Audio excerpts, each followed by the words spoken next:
They call us angels until we bleed in public. Then we're useless. That's the word he uses. Useless. My uncle, in front of my patient.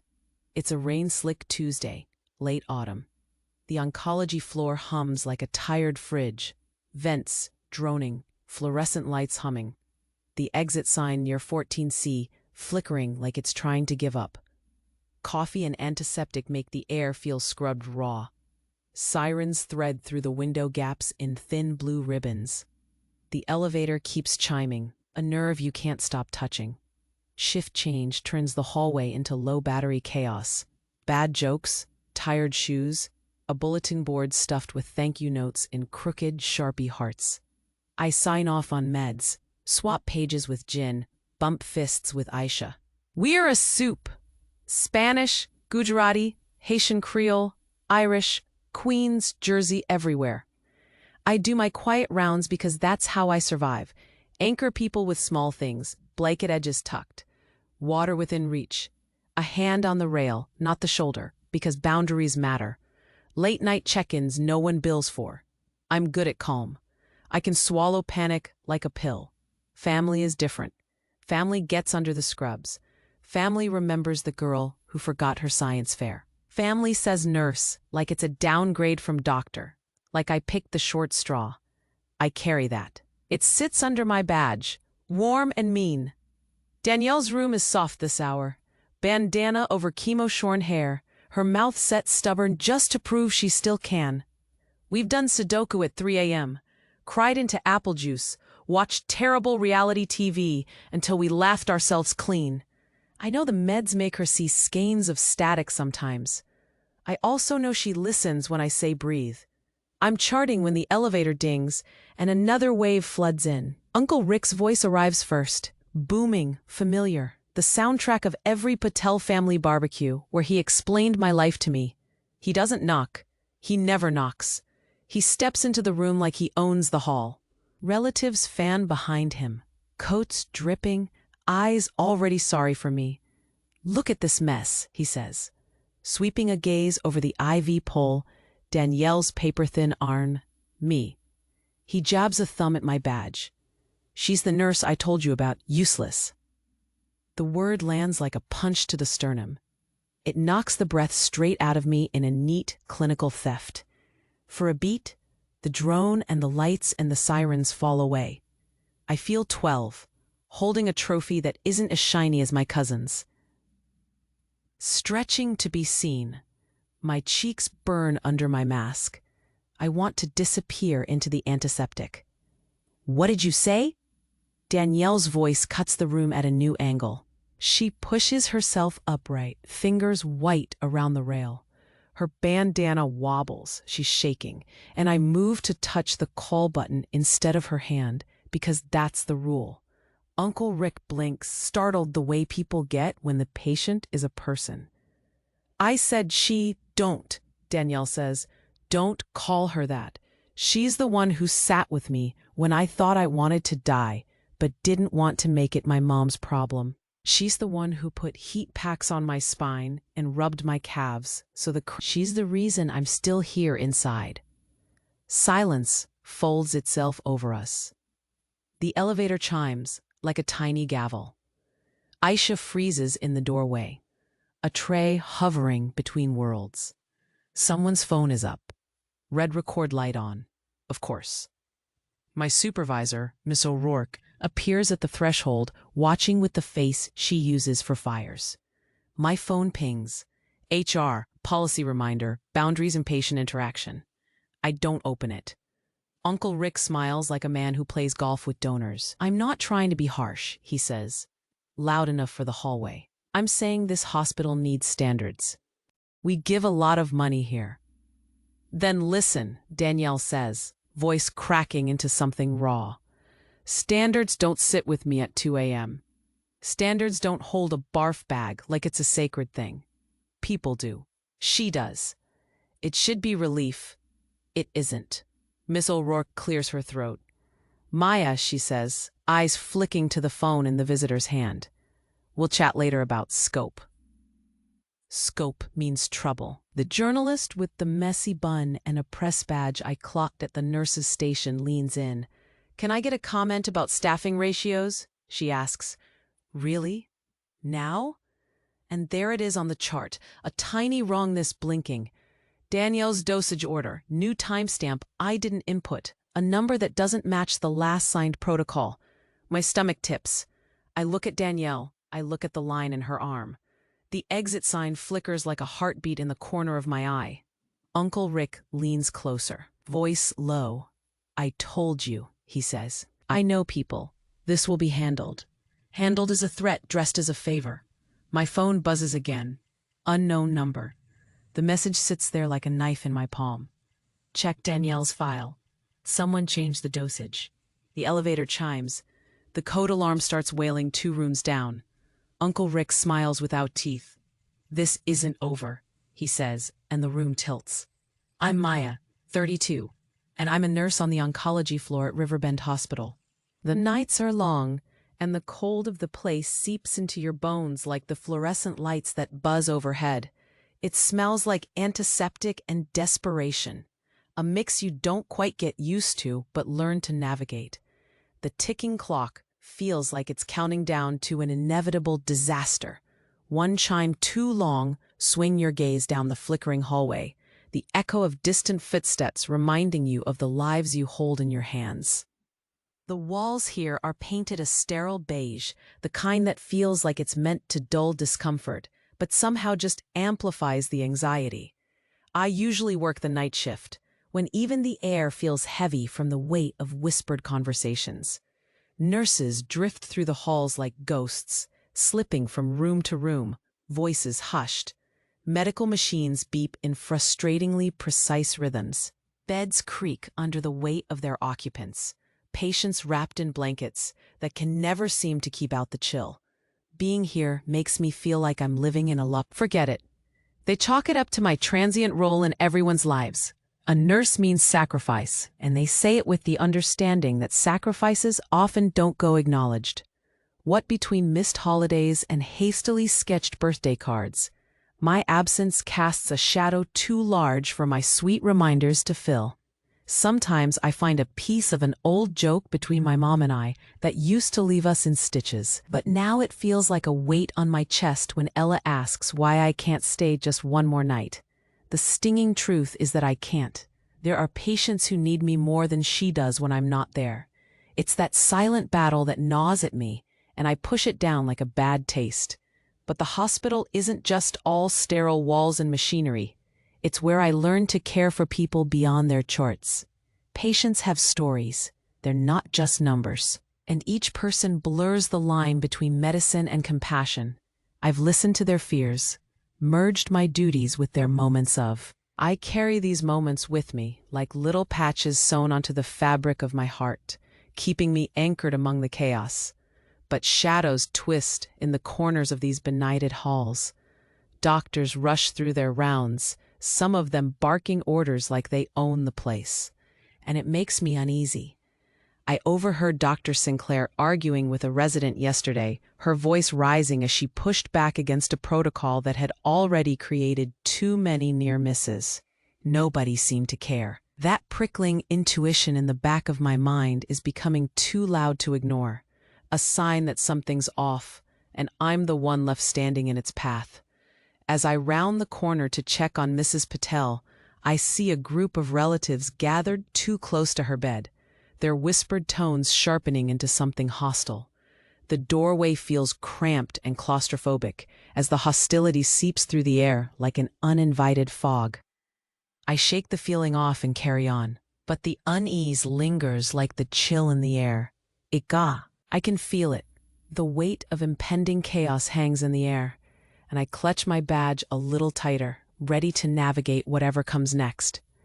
The hallways were alive with the usual symphony of medical machinery and hushed voices, but just beyond the sharp scent of antiseptic, something heavy loomed in the air of the oncology floor.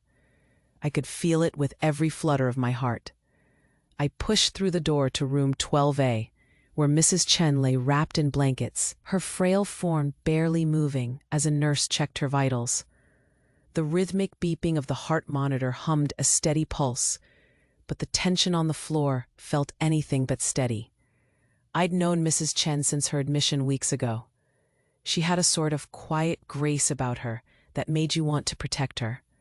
But today, I sensed something was off. Her family was gathered at the foot of her bed, their faces drawn tight with worry. Among them was her son, Greg, whose booming voice rolled across the room like a thundercloud. "Yo," he snapped at me before I even had a chance to introduce myself. "You're supposed to be here for her, not falling asleep at this desk." If you've ever been unjustly accused, you know exactly how I felt. I opened my mouth to explain, but the words landed heavy in my throat. It wasn't just the accusation.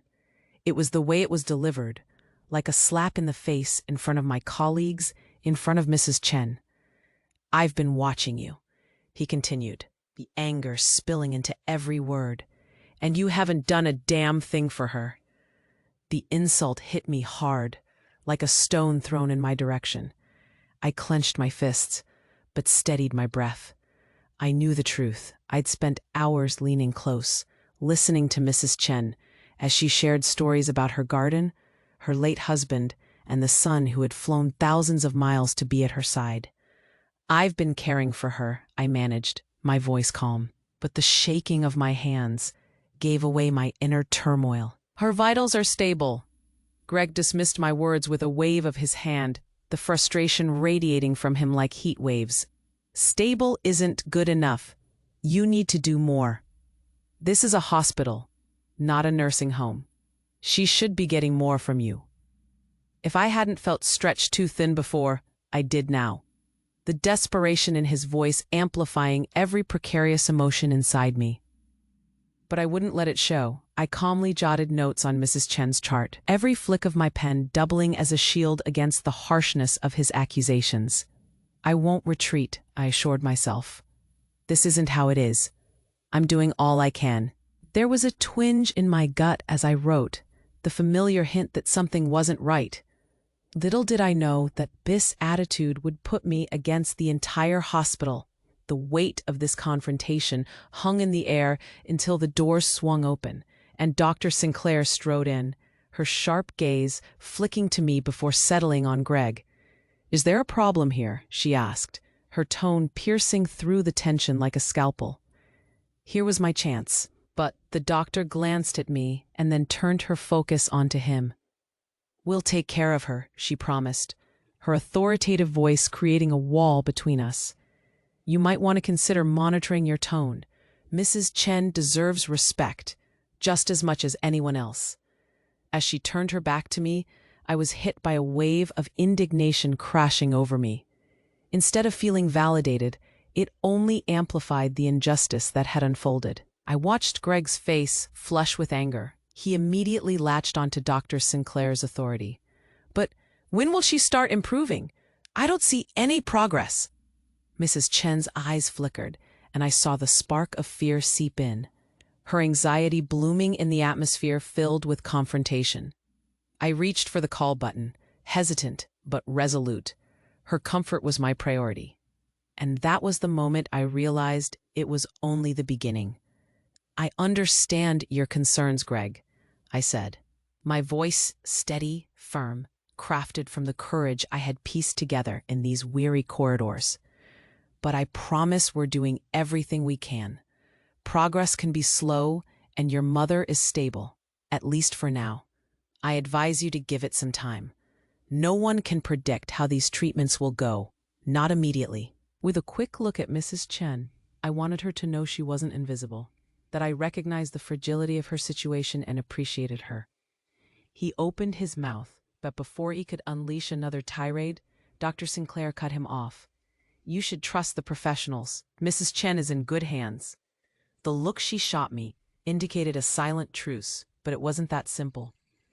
Tension simmered, and the unsaid words between us felt like a warning. As she walked out, Greg muttered something under his breath, eyes still locked on me, filled with disdain. "You're not worthy of that badge," he said, turning sharply on his heel, leaving me alone with Mrs. Chen. If only he knew how much that hurt, how much I sacrificed daily, both for my daughter and the patients who needed me. The air felt poisoned, a lingering toxicity settling back into the sterile surroundings. Closing the door slowly, I felt the tremor of fear that Mrs. Chen couldn't articulate. My calm exterior wavered as I surveyed her, making sure she had her favorite blanket tucked snugly, her tepid tea sitting beside her, a small well of comfort amidst the chaos. Maybe you understand the pain of seeing someone fragile being ignored. Then, just as I thought I'd weathered the storm, my phone buzzed violently in my pocket. I pulled it out, glancing at the screen. An unknown number blinked back at me. My stomach dropped as I swiped to read the message. Checked Mrs. Chen's latest labs and orders. A cold chill ghosted down my spine. If something had been missed, if the dosage had been changed without my knowledge, just like Danielle's case, so many things could go wrong. I turned back toward Mrs. Chen, the shadows of uncertainty creeping back into my thoughts. I didn't even know how to start looking, and it was in that silence that everything began to collapse. I thought I had steadied myself after the encounter with Greg and Dr. Sinclair.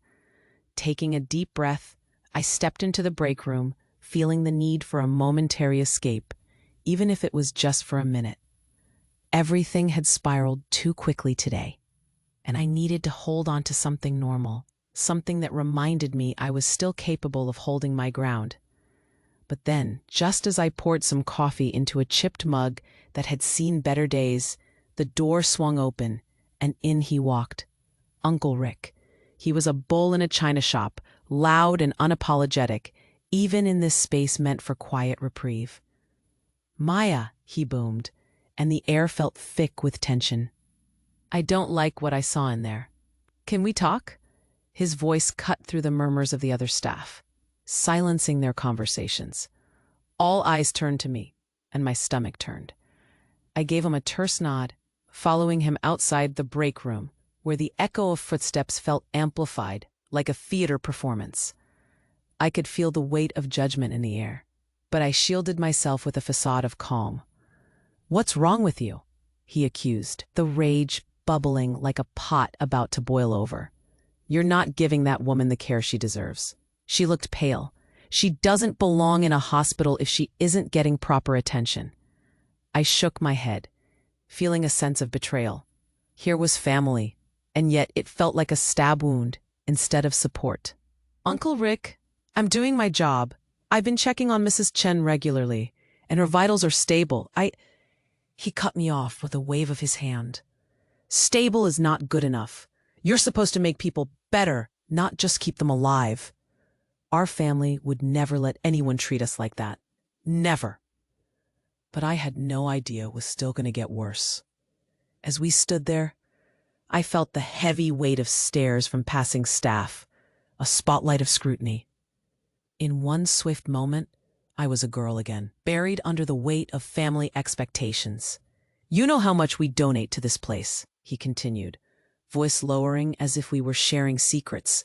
But really, it felt more like he was casting shadows. "You think that gives you any right to slack off?"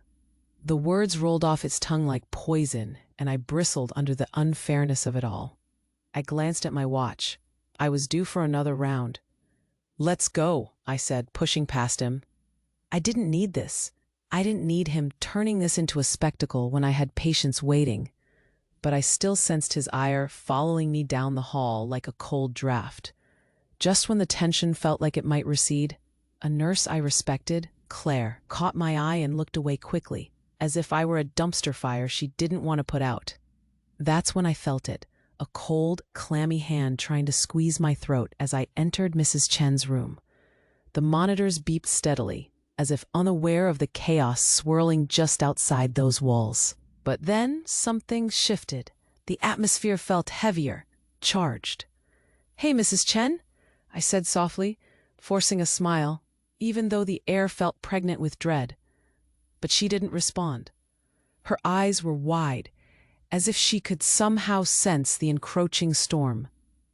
Just like that, my heart sank into my stomach.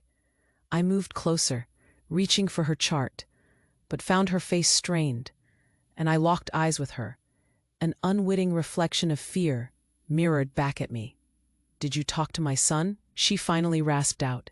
He didn't sound happy. My resolve merely crumbled. I had barely opened my mouth to reassure her when the door flew open, and there stood Greg, flanked by Dr. Sinclair and his wife. Both had concerned expressions, but Greg's face was set in a grimace of accusation. "See?" he pointed. "She's not even awake enough to respond. You call this care?" The tightness in my chest made it hard to breathe. But I stopped, knowing my words wouldn't find purchase. Someone in the back let out a derisive laugh. "Seriously?" A nurse behind him chimed in, her voice deliberately loud, as if every syllable was a dagger. "You're too busy pretending to care, huh?"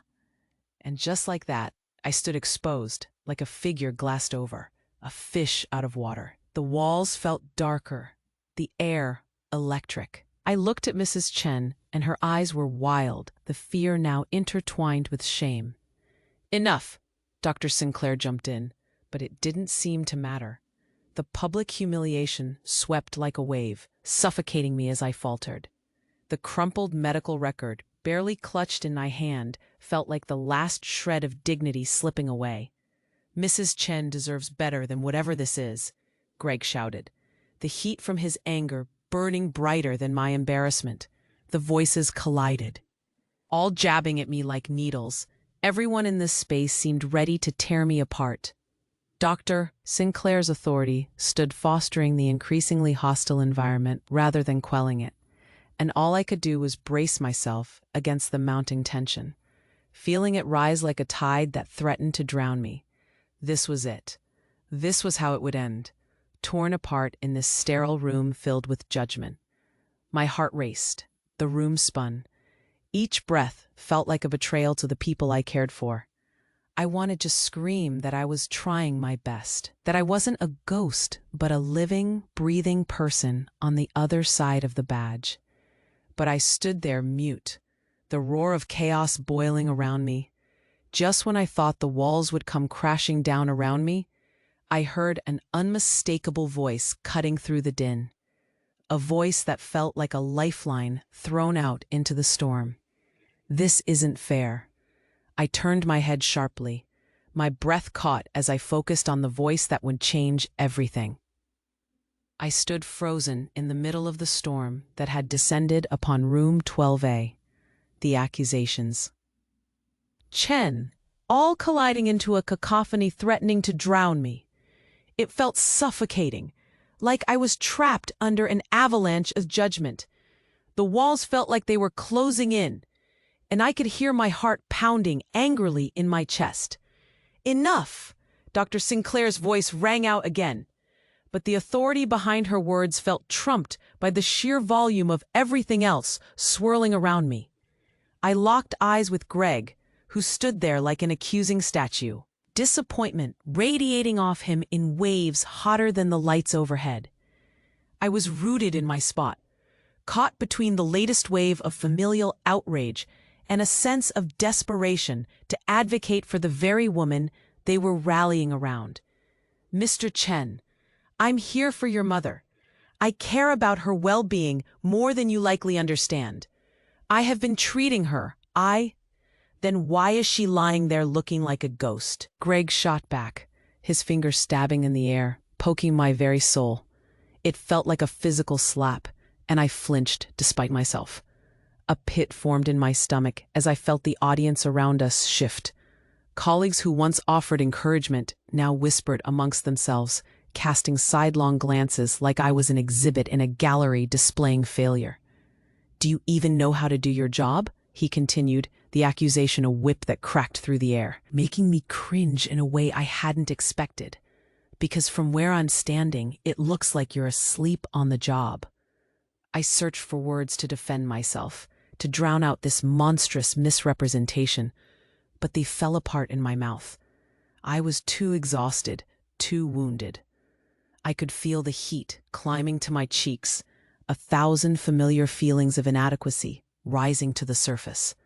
I opened my mouth to voice my truth, my countless nights spent with Mrs. Chen.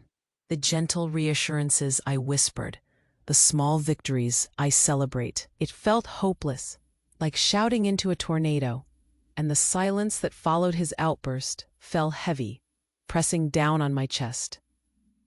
Patients in hospitals deserve the best, not whatever this is, he spat, his tone dripping with disdain. You're a disgrace to the profession. I felt my hands tremble at my sides. The urgency to raise my voice, to assert my devotion, pushed down by a wave of humiliation. I instinctively straightened my posture, the way someone does when the world threatens to grind them into the dirt.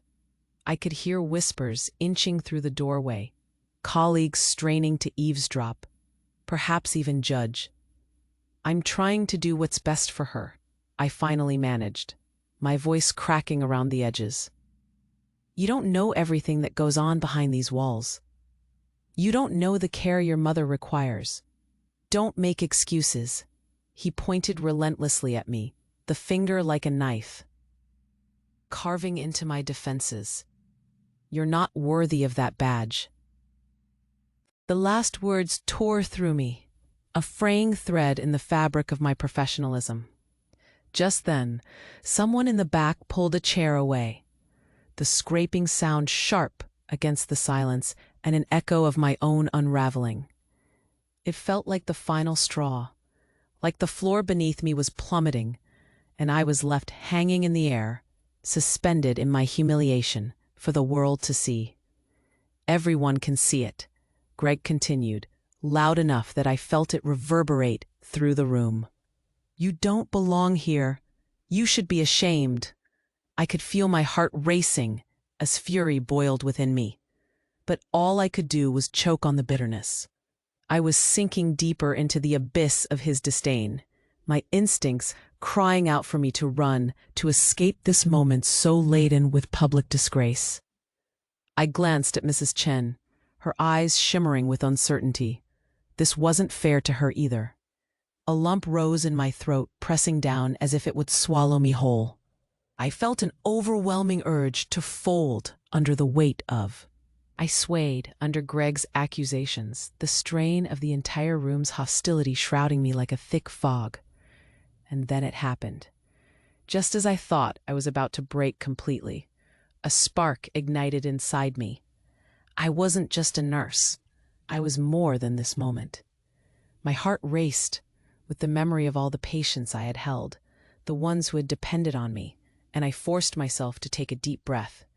"You're right," I shouted, finally lifting my gaze to meet his directly. I'm not perfect, and I'm not a robot who can magically fix everything.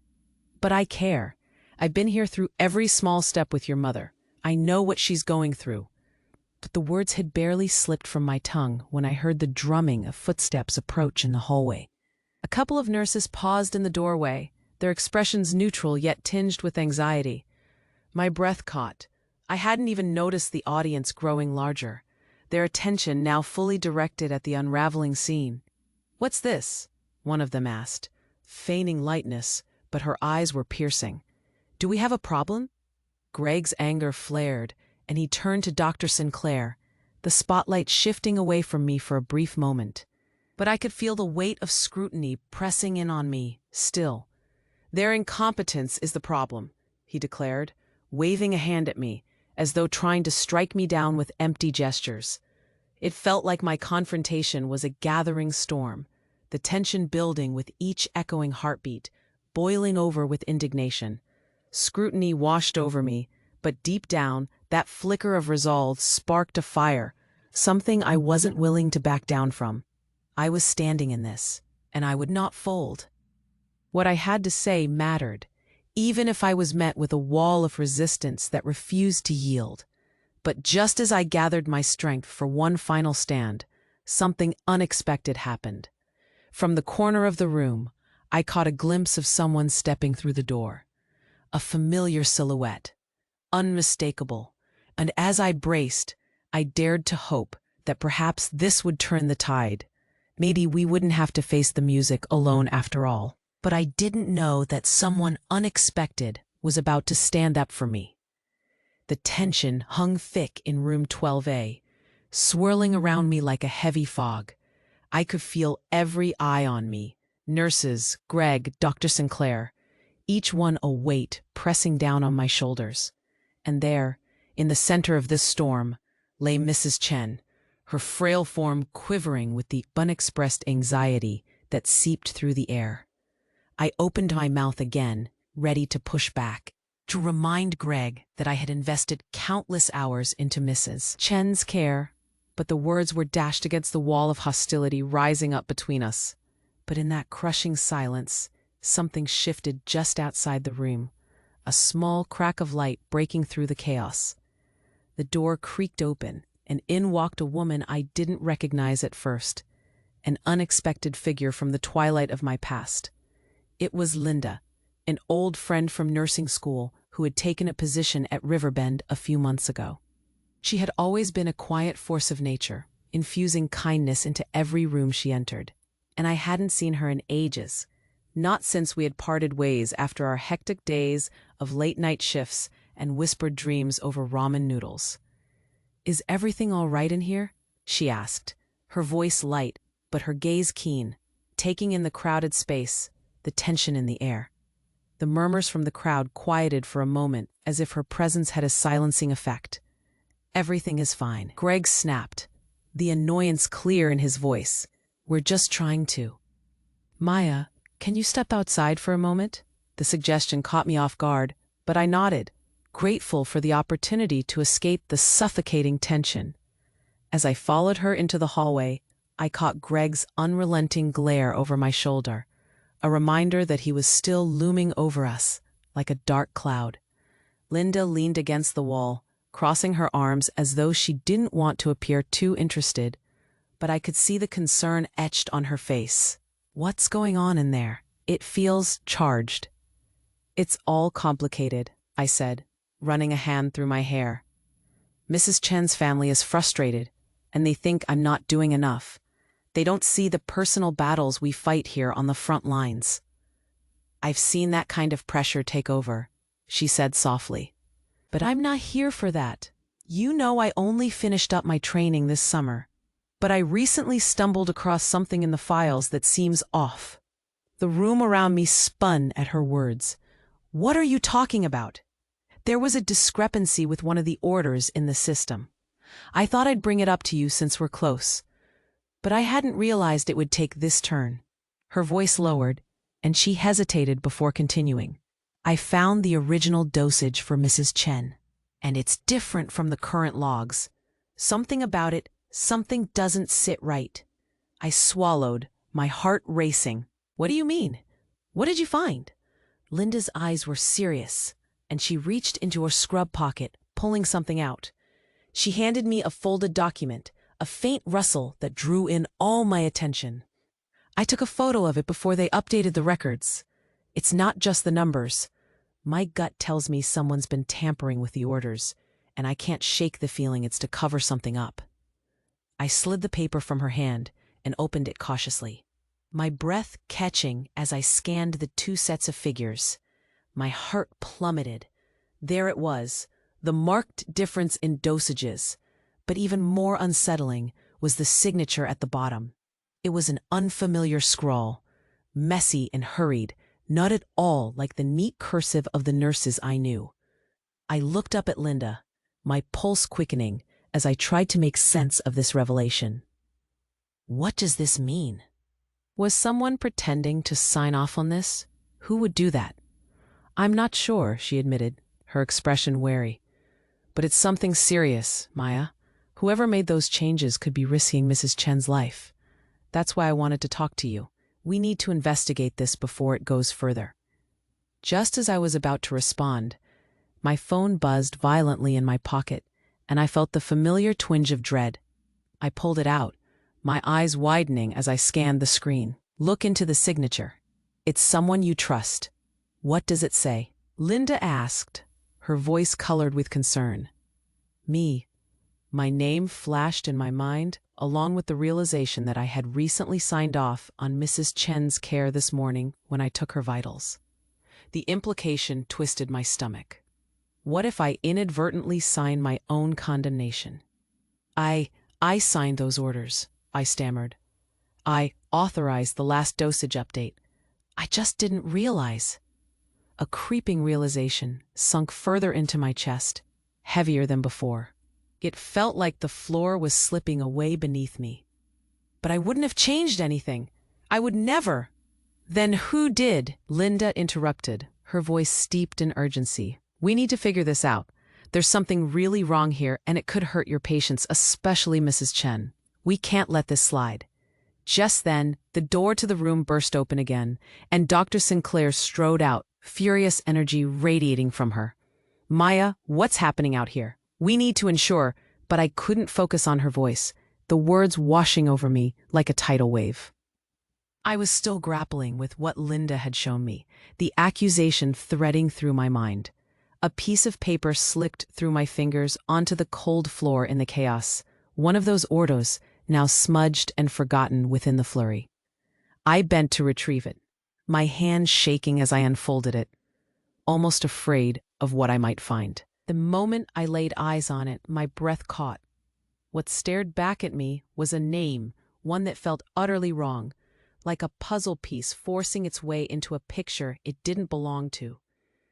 It was the signature of someone I thought I could trust, a name far too familiar for comfort. The room closed in, the world whirling around me, until suddenly, everything swung into sharp focus. It's him, I whispered, the realization crashing over me like wave after wave. Relentless and terrifying, the moment stretched, suspended, the air charged with unspoken accusations and hidden truths. In that moment, I realized someone knew the truth and had just let it slip. I stood frozen in the hallway, the weight of the revelation about Mrs. Chen's orders sitting heavy in my stomach. The moment I registered that familiar name, it felt as though the world around me warped, distorting reality into something grotesque. Someone I had trusted, someone whose authority I had always respected, had manipulated. Dr. Sinclair was still before me, her brows knitting together in confusion. Maya, what are you talking about? She pressed, stepping forward as I stumbled back a step, feeling cornered. I glanced at Linda, whose expression, a mix of concern and disbelief, matched the growing panic in my chest. I couldn't afford to be wrong, not just for my sake, but for Mrs. Chen's. It's not just a mistake. Look at this. My voice cracked as I held out the paper, the ink all too familiar. This signature? It's Dr. Harris's. The room fell silent. The noise of the bustling floor seemed to fade away, leaving only the heavy, oppressive quiet of realization hanging in the air. Everyone stared, caught between disbelief and curiosity. My coworkers, the Chen family, even the few nurses clustered outside, casting watchful glances our way. Greg looked ready to explode, his face a mask of anger and confusion. What are you saying, Maya? Dr. Harris? That doesn't make any sense. Why would he? Because he's trying to cover something up, I interrupted, my pulse thrumming as adrenaline surged through me. I don't know why, but he manipulated the dosages, and I'm convinced he's been doing it for months, probably longer. And Mrs. Chen isn't the only one. My breath came quicker, tinged with a mix of fear and outrage. If he's doing it to her, who else is he messing with? She's lying, Greg shouted, his voice full of disbelief. You're just making excuses because you know you failed. Just admit it. But as he spoke, the look in Linda's eyes changed, hardening into a steely resolve. You think this is a game? Patients' lives are at stake. She bit back, stepping forward now. If what Maya's saying is true, this is much bigger than personal grudges. Do you have proof? Dr. Sinclair demanded, her authoritative tone rising amid the mix of uncertainty and fear. My heart raced. This was the moment of truth, the ground upon which everything balanced precariously. I have the order, and I have the discrepancies on file, I replied, my voice firm despite the flurry of emotion coursing through me. "We can cross-reference it. It'll all be there." The air in the hallway was electric, like a storm about to unleash a torrent of rain. Greg shifted beside me, his anger morphing into desperation. "Maya, listen. We are family. You can't just destroy the life of someone who's tried to help your family. Dr. Harris has done good work. He wouldn't jeopardize anyone's health." But his plea only fueled my resolve. "No, Greg, he wouldn't jeopardize anyone's health on purpose if he didn't have something to hide." My chest tightened, both from sadness and the sheer fury of betrayal. I trusted him, we all did, but this is wrong. Not just for Mrs. Chen, but for everyone. I could see the faces around me changing, the shock giving way to anger and suspicion. Colleagues exchanged glances, uncertainty weaving through them. They had once rallied to protect the institution, to defend the so-called esteemed doctor, but now the truth hung above us like a guillotine ready to drop. And I realized deep within my gut that I had crossed a threshold, taking steps I could never return from. "Please," I continued, almost pleading, "we need to investigate, to bring this to light. We cannot let our patients suffer while we look the other way. If we stay silent, then we are part of the problem. I refuse to let Mrs. Chen and anyone else be a casualty of this negligence." Greg's expression faltered, the protest swallowed by the reality of what I was exposing. Tears of anger danced at the corners of my eyes as the fury within me battled the flickering flame of sympathy. I didn't want to hurt him, didn't want to tear apart the fabric of his trust in someone he looked up to. But the truth had taken on a life of its own, and I saw those around me starting to lean in closer, the tension shifting once more between them. Dr. Sinclair took a step back, her expression softening as she regarded me, the realization settling in like heavy fog. "You know that exposing this kind of corruption could ruin lives, Maya. Not just those of patients, but the physicians involved." "I'm aware, but if we cover this up, it could ruin lives more irreparably. I won't be part of that." My voice was a whisper against the raging tide of emotion pulsing in the air, but I could feel the collective shift among my peers. The weight of my words hung thick in the air. Suddenly, I saw Greg's shoulders droop, his bravado fading as he finally began processing the gravity of the situation. Instead of anger and fear, I saw something else in his eyes. A flicker of understanding, almost as if he was grasping the enormity of what was at stake. "Maya, I didn't realize." Before he could finish, Dr. Sinclair's face tightened. "We need to pull the records and get confirmation," she interjected, her voice sharper than before, regaining control. "If there's anything to this, we can't let it slide." At last, it felt like the tide was turning, not just in this moment, but for every patient who had faced indifference in this hospital. "I'm not going down with him, not for any of this," I declared one last time, steeling my spine. "The truth is my only anchor in this storm." I turned, ready to march toward the nurse's station to gather my findings and bring this truth to light. But just as I did, the door swung open again. And in walked Dr. Harris himself, confusion and irritation coloring his features. The atmosphere shifted instantly, the tension coiling tighter than ever. "What's all this commotion about?" he barked, eyes darting around the room.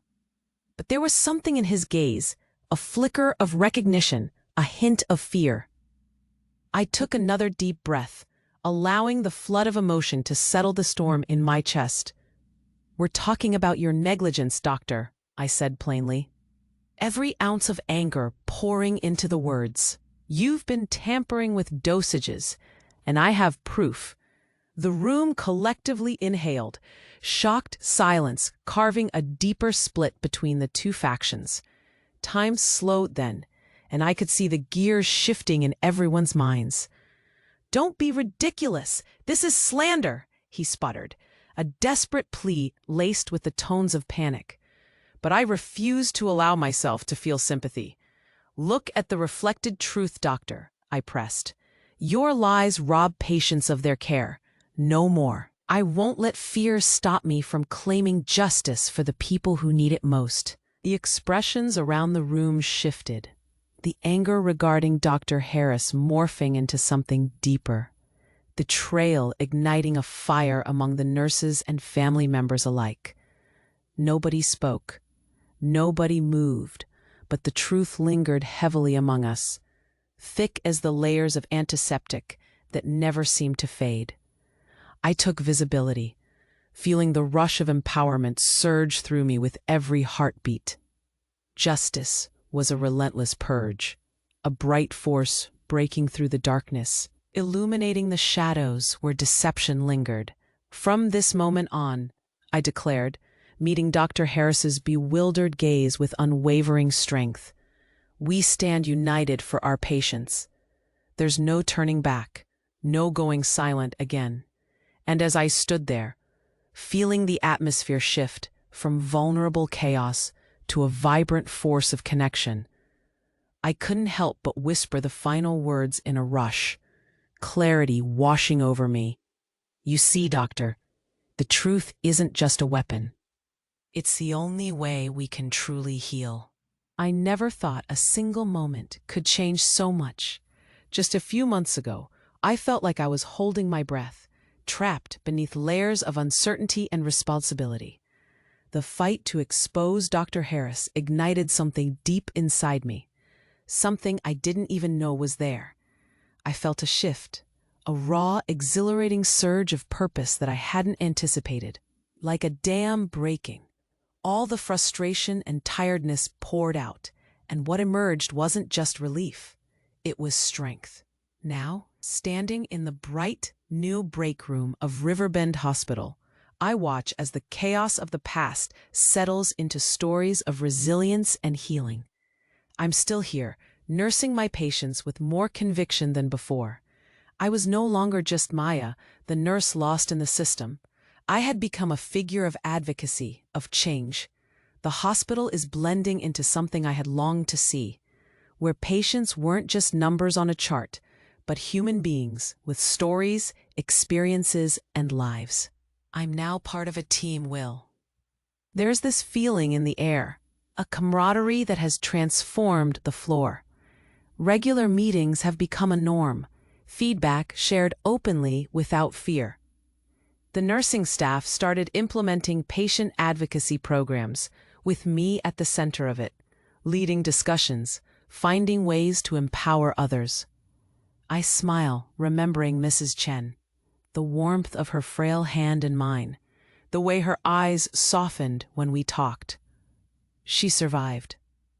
Her strength propelled me to wear my passion like armor. As for Dr. Harris, well, let's just say the aftermath of that showdown left ripples, leading to a lot of hard decisions and course corrections.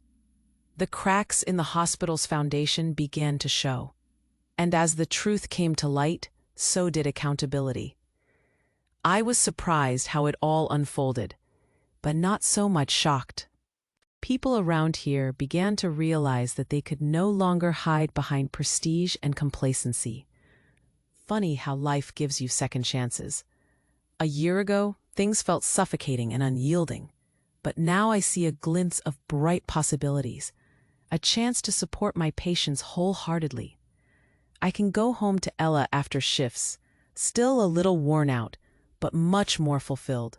I carve out evenings free from guilt, ready to join her dance recitals or cuddle up for movie marathons on the couch.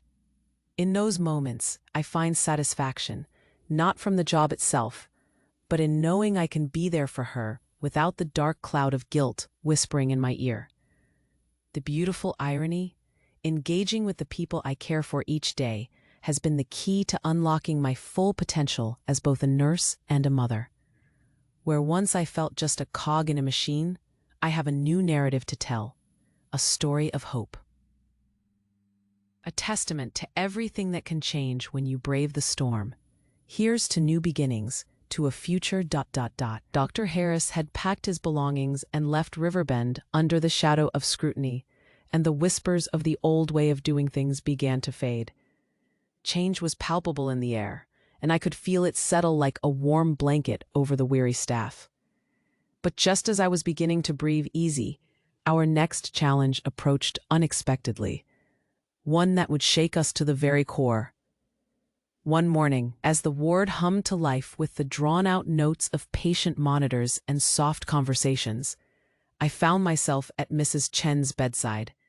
She had become a regular part of my life during her long stay, and after countless evenings, talking, laughing, sometimes crying, it felt like the air itself had wrapped us in a cocoon of mutual support. The new protocols were taking root, her family involved in decisions about her care, and I felt more empowered than ever in my role. "Maya," she said, a soft smile emerging despite the fatigue etched on her face. "I've been thinking, what about the others?" Her voice, her words lingered, swimming around in my mind, a powerful reminder of why I had driven so hard for change. I nodded, trying to hold back tears. "You're right, Mrs. Chen. It's not just about you. It's about all of us. We will make sure that everyone is seen and heard." And as I stood there, the resolve wrapped around me like a comforting embrace, I knew what had to happen next. I envisioned a support group for patients and families, a safe space for them to voice their concerns and share experiences. It'd be about cultivating trust, fostering connections, and supporting one another through the challenges. I hurried back to the nurses' station filled with excitement, my heart racing. Linda was already there, her presence a constant source of strength. "What's the spark today?" she asked, affectionately nudging my elbow. "A support group," I exclaimed, hands gesturing wildly. "For patients, families, everyone. Just like Mrs. Chen said, we need them to have a voice. We've spent too long letting silence envelop our worries." Her eyes lit up. "Let's bring everyone in on this." And that's exactly what we did. I organized a meeting with the staff, pouring my heart into the idea, believing that each of us could create a ripple effect of care and understanding. Soon, excited murmurs echoed through the halls, spreading excitement through each floor like fireworks bursting to life. It felt like we were building something beautiful together, a community threaded with compassion. The first gathering unfolded in a small conference room, draped in cozy warmth. We set up circles of chairs, family members mingling with staff, the laughter bouncing off the walls. As stories emerged, something shifted. The tension of fear no longer danced in the corners. People opened up, sharing triumphs and struggles, even fears. I watched as Mrs. Chen and Greg shared a laugh. The barriers melted away, replaced by the radiant glow of honesty and support. But looming at the back of my mind was the reality that we needed to be vigilant, that systemic issues could still creep in despite our efforts.